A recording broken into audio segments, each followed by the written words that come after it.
nandiki ni. Bu harfning talaffuz qilinishi mundaq. Ne.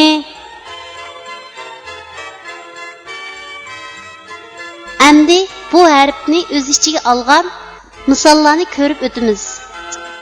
Nening beshidan ulindigan shakli. Misol nag'ra.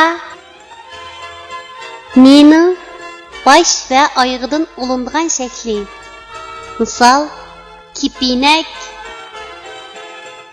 Nening oyog'idan ulindigan shakli.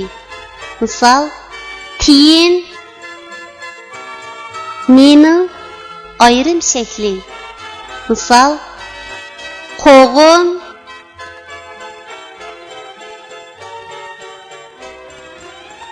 Tuanda biz rasmga birlashtirib, yuqorida o'rganib o'tgan harfning to'g'ri yozilish tartibini mashq qilib o'tamiz.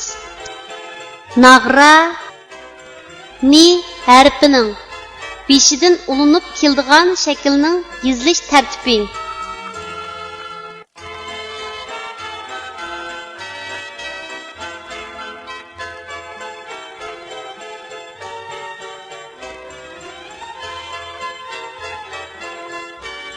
Kipinak ni harfining bosh va oyog'idan ulinib keladigan shaklning yozilish tartibi.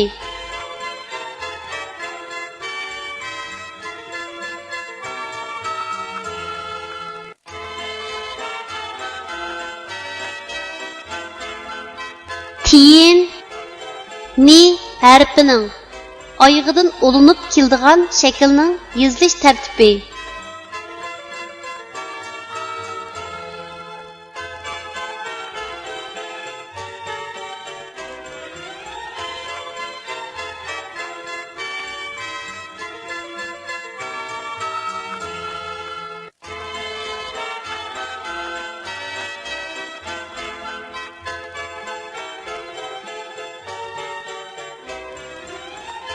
Qo'g'in ni harfining ayrim shaklining yozilish tartibi.